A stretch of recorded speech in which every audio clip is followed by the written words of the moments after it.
हाय दोस्तों, कैसे हैं आप सब। चलिए आज बात करते हैं एक नए टर्मिनोलॉजी के बारे में जो बहुत इम्पोर्टेंट है समझना। और वो टर्म है लिबरलिज्म, उदारवाद। क्या होता है उदारवाद, इसको समझने का थोड़ा प्रयास करते हैं। सिंपल तरीके से करेंगे, एकदम सिंपल लैंग्वेज में, कि उदारवाद का मतलब क्या होता है।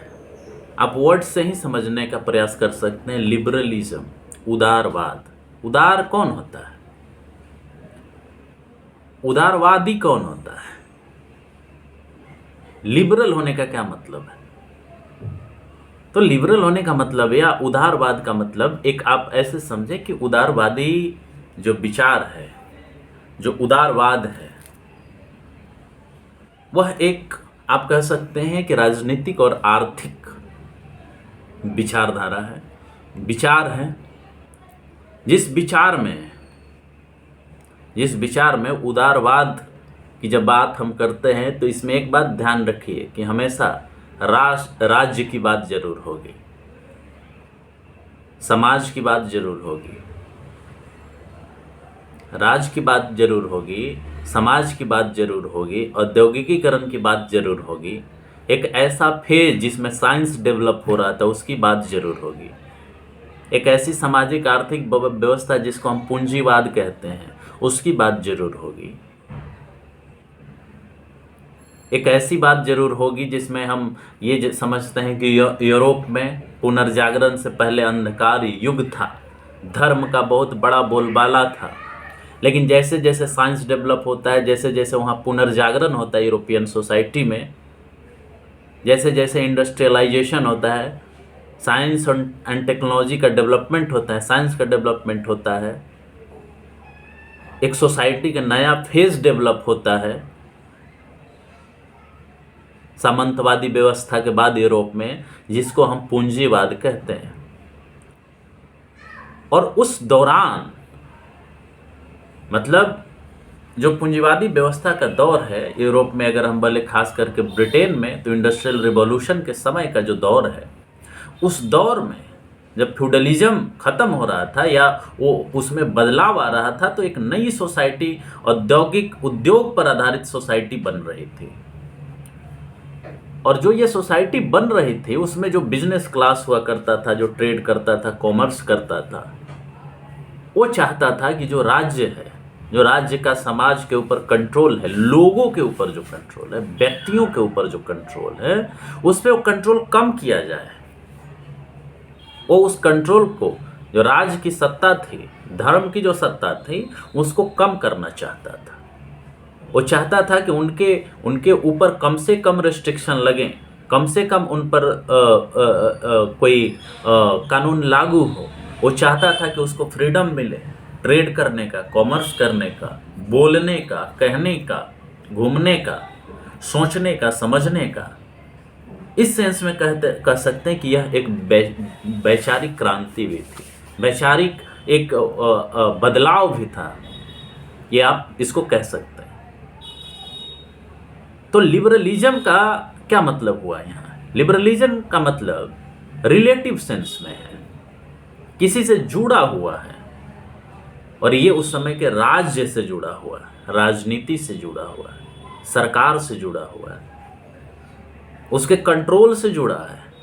क्योंकि राज्य होगा तो कंट्रोल लोगों को करता है, वो बताता है कि आपको ये करना है, आपको ऐसे करना है, आपको ऐसे व्यापार करना है, आपको ऐसे कॉमर्स करना है, आपको ऐसे बोलना है, ये बोलना है, ये नहीं बोलना है, ऐसे खाना है, ऐसे पीना है, मुनाफा इतना ही कमाना है, इतना नहीं कमाना है, शोषण नहीं करना है, करना है तो कितना करना है, कितना मजदूरी देनी है, कितना लोगों को वेजेस देना है। मतलब आपके बिहेवियर को कंट्रोल करता है राज्य, न्यायपालिका के माध्यम से, पुलिस के माध्यम से, पनिशमेंट के माध्यम से। तो जो ये औद्योगिक क्रांति का दौर था, पुनर्जागरण का जो दौर था, वो ऐसा दौर था जिसमें ये चाहते थे लोग कि हमें फ्रीडम मिले, हमें काम करने, हमें घूमने, हमें बोलने, हमें मुनाफा कमाने, हमें बिजनेस करने, ट्रेड करने, कॉमर्स करने की आज़ादी मिले। तो लिबर्टी क्या है, लिबर्टी लैक ऑफ रिस्ट्रिक्शन को कहते हैं। एक ऐसी विचारधारा जहाँ पर यह बात कही जाती है कि हमारे ऊपर किसी का कोई कंट्रोल नहीं होना चाहिए, कोई रिस्ट्रेंट नहीं होना चाहिए, हम जो चाहें सो करें, हमारे एक्सटर्नल बिहेवियर पर किसी व्यक्ति, किसी अथॉरिटी का कंट्रोल नहीं होना चाहिए। हमें समानता चाहिए व्यक्तियों के बीच, हमें डेमोक्रेसी चाहिए, हमें लोकतंत्र चाहिए, हमें डिस्क्रिमिनेशन नहीं चाहिए, हमें भेदभाव नहीं चाहिए। हमको खुले वातावरण में घूमने फिरने, कहने, सोचने समझने की आज़ादी है। इसी को कहते हैं lack of restriction, lack of नियंत्रण, नियंत्रण का अभाव। अननेसेसरी नियंत्रण नहीं होना चाहिए। उसी विचारधारा को हम लोग उदारवाद, उदार व्यक्ति कौन होता है? उदार, उदार वही होता है ना जिसको किसी के ऊपर लगाम लगाने, उसको रेगुलेट करने की कोई चाहत नहीं होती। वो फ्री सबको छोड़ देता है कि आपको जो करना है आप करें, भले ही किसी का आप एक्सप्लॉयटेशन कर रहे हो। ये बात समझने की जरूरत है। तो जो लिबरलिज्म का आइडिया है, यह एक आर्थिक और राजनीतिक विचारधारा है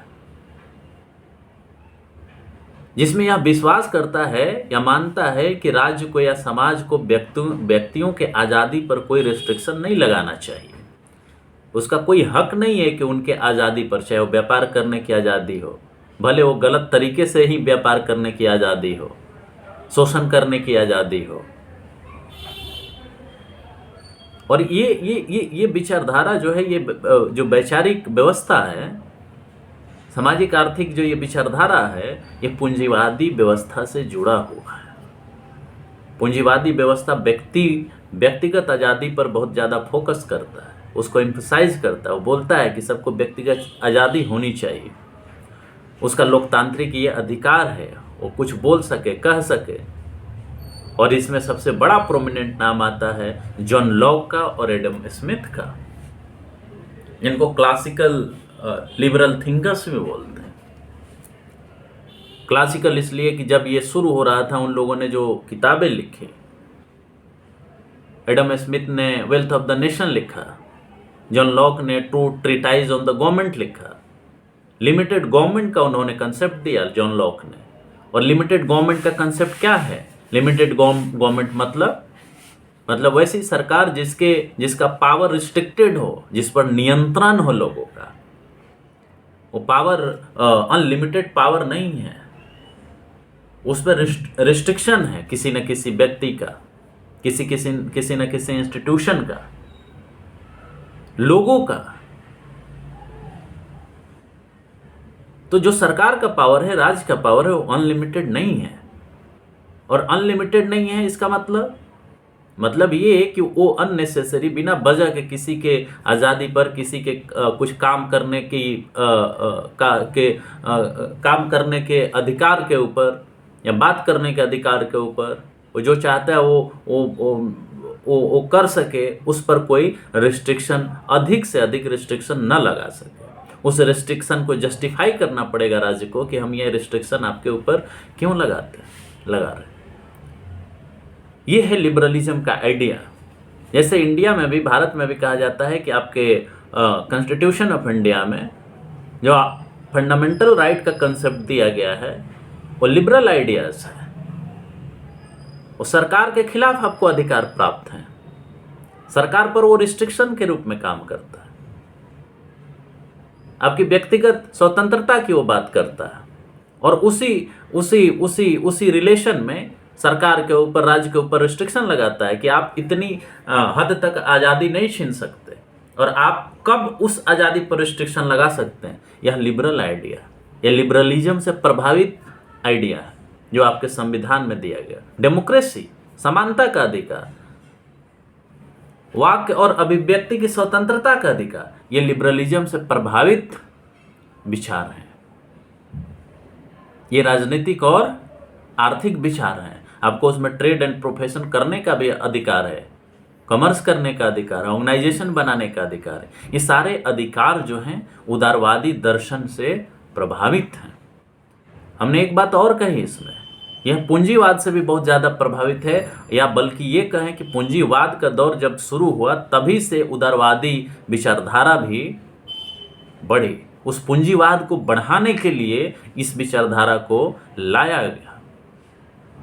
क्योंकि पूंजीवाद में क्या होता है, पूंजीवाद में कुछ एक वर्ग होता है जिसको हम बुर्जुआजी कहते हैं, चाहे पूंजीपति वर्ग कहते हैं। वो वर्ग जिनका जो उत्पादन का साधन है उस पर पूरा का पूरा अधिकार होता है, और एक वर्ग वो होता है जिसका शोषण होता है, जिसको हम मजदूर वर्ग कहते हैं। और यह उदारवादी विचारधारा पूंजीवाद के इस स्वरूप को, इस नेचर को, इस विशेषता को जस्टिफाई करता, कहता है कि ये जो वर्ग है, जो पूंजीपति वर्ग है, इसको व्यक्तिगत अधिकार है, इंडिविजुअल लिबर्टी है इसको, कि वह व्यापार करे, कॉमर्स करे, फायदा कमाए। उस फायदा को कमाने के लिए जो वर्कर्स हैं उनके साथ कॉन्ट्रैक्ट में जाए, ये उसका लिबर्टी है, उस वर्ग का लिबर्टी है। ये मानता है कि लेबर और जो पूंजीपति है, लेबर क्लास जो है और पूंजीपति वर्ग जो है, दोनों बराबर हैं। इक्वालिटी की बात करता है कि दोनों बराबर है, इसलिए दोनों एक साथ कॉन्ट्रैक्ट में जा सकते हैं। तो ये पूंजीवाद का जो प्रॉफिट का मोटिव है, भले ही लेबर क्लास का शोषण हो,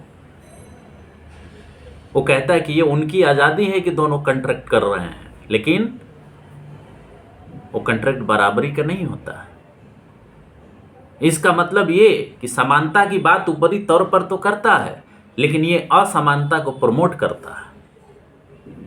ये उनके लिए काम करता है जिनका सोसाइटी के रिसोर्सेज पर सबसे ज़्यादा एकाधिकार है, अधिकार है। उनके अधिकारों की बात करता है, लेकिन अधिकारों के आड़ में, समानता के आड़ में असमानता को जन्म देता है। एक ऐसी व्यवस्था को जस्टिफाई करने की कोशिश करता है जो शोषण पर आधारित है। इसका विकास पूंजीवाद के विकास के साथ होता है।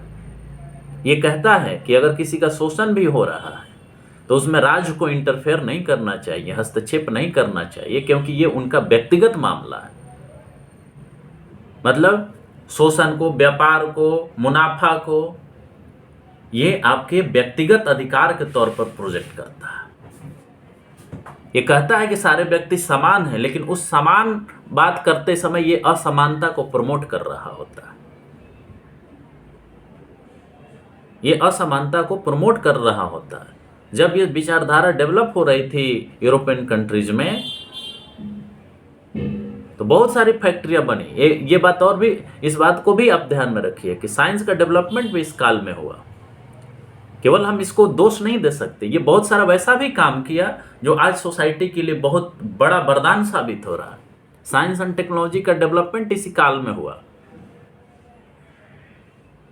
वो अंधकार युग का समय, पुनर्जागरण से पहले का समय, जो चर्च के खिलाफ, धार्मिक व्यवस्था के खिलाफ बोल दे उसको फांसी दे दी जाती थी, लेकिन उसके रिएक्शन में ये डेवलप हुआ। और जब ये डेवलप हुआ तो साइंस सामने आया, साइंस का डेवलपमेंट हुआ। लोग बोलना शुरू किए अंधविश्वास के खिलाफ, सुपरस्टिशन के खिलाफ बोलना शुरू किए। जब बोलना शुरू किए तो धर्म का जो, चर्च का जो डोमिनेंस था लोगों के सोचने, समझने, इनोवेटिव, क्रिएटिव आइडियाज़ पर, वो उसका कंट्रोल कम हुआ और लोग सोचना शुरू किए। अपने घरों से बाहर निकल के साइंटिफिक एक्सपेरिमेंट, एक्सप्लोरेशन करने निकले। तो इसका पॉजिटिव, कंस्ट्रक्टिव भी यूज़ है। लेकिन इसके साथ साथ इंडिविजुअल लिबर्टी की बात हुई, डेमोक्रेसी की बात हुई, इक्वलिटी की बात हुई, लेकिन उसके आड़ में कुछ लोगों का केवल बिजनेस फल फूल रहा था और दूसरे लोगों का, मेजॉरिटी ऑफ पॉपुलेशन का वो शोषण कर रहे थे। मतलब शोषण आधारित समाज बन रहा था, उदारवाद के नाम पर शोषण आधारित। मतलब उसके कोर में, उदारवाद के कोर में जो था वो ये था कि हमारे इंडिविजुअल लिबर्टी पर कोई रिस्ट्रिक्शन नहीं होना चाहिए स्टेट के द्वारा, सोसाइटी के द्वारा। हम इंडिपेंडेंट हैं। अगर हम शोषण किसी का कर रहे हैं तो उसमें राज आकर के इंटरफेयर नहीं कर सकता। क्यों नहीं कर सकता? इसलिए कि हमारा और जिसका हम शोषण कर रहे हैं वो दोनों इक्वल हैं, और हम दोनों का एक अपना कॉन्ट्रैक्ट है काम करने का, काम करने का। इस वजह से उस शोषण को हम जस्टिफाई करते हैं उदारवाद के अंदर।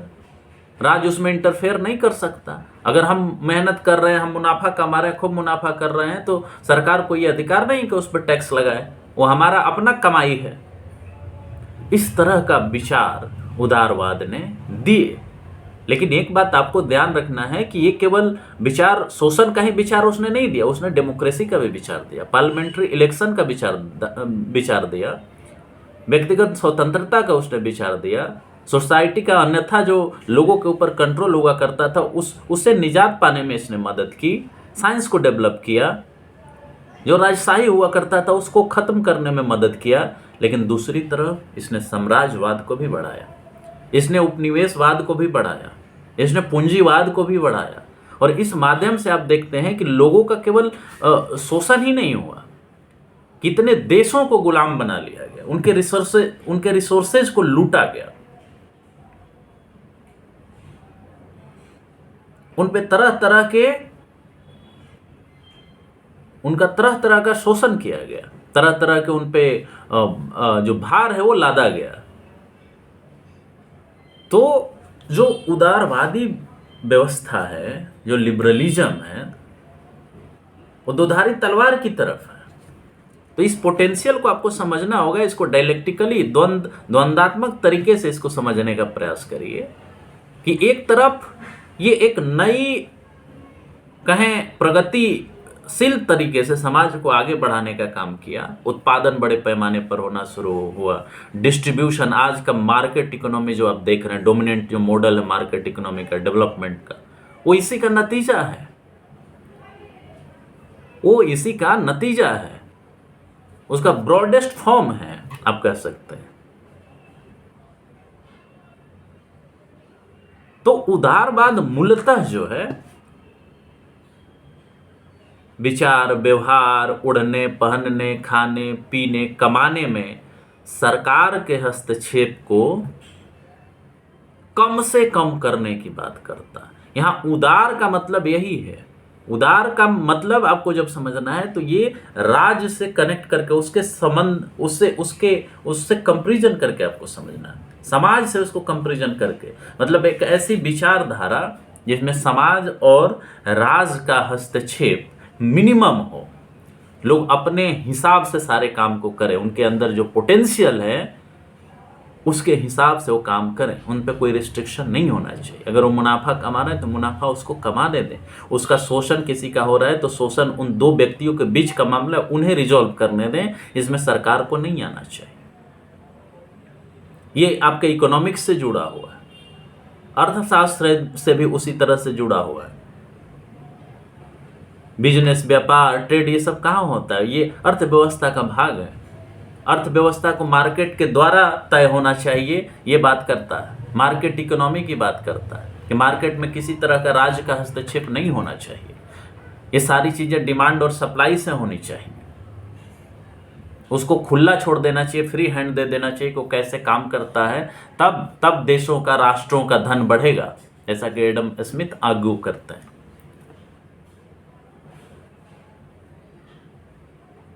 तो दोस्तों ये बात बड़ा इंपॉर्टेंट है ये समझने के लिए कि जो लिबरलिज्म है वो पूरी तरह से पूंजीवाद से जुड़ा हुआ फिनोमिना है, साइंस से जुड़ा फिनोमिना है, उपनिवेशवाद से जुड़ा हुआ फिनोमिना है, साम्राज्यवाद से जुड़ा फिनोमिना है। और आज जो आप देख रहे हैं साइंस एंड टेक्नोलॉजी का डेवलपमेंट, एआई का डेवलपमेंट, बहुत तरह के जो टेक्नोलॉजी डेवलप हो रही हैं वो इसी आइडियोलॉजिकल फॉर्म में डेवलप हो रही हैं। हम ये नहीं कह रहे हैं कि जो क्लासिकल लिबरलिज्म था वही आज चल रहा है। क्लासिकल लिबरलिज्म के समय में इतना प्रोडक्शन नहीं हुआ करता था, इतना साइंस नहीं डेवलप हुआ था, इतना टेक्नोलॉजी डेवलप नहीं हुआ था। आज आप आर्टिफिशियल इंटेलिजेंस के युग में आ चुके हैं, रोबोटिक्स के युग में आ चुके हैं, क्वांटम कंप्यूटर के युग में आ चुके हैं।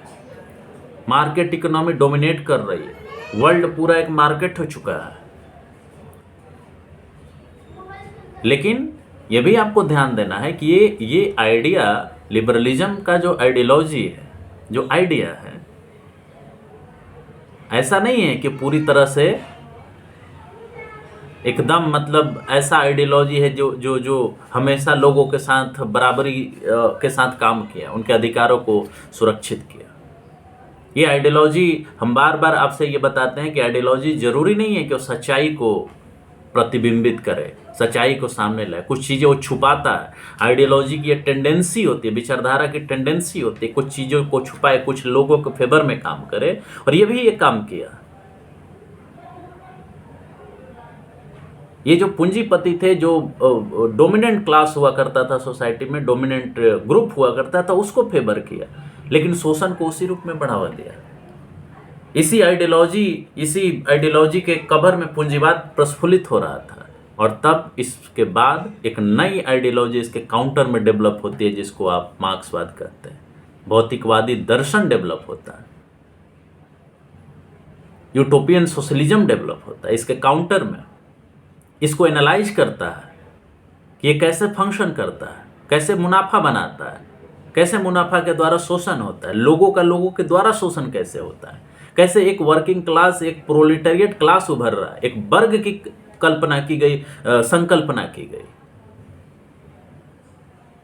तो दोस्तों, लिबरलिज्म के आइडिया को समझिए। आज इसका सबसे विकसित फॉर्म आप देखते हैं मार्केट इकोनॉमी के रूप में, इंपीरियलिज्म के रूप में भी आप देख रहे हैं।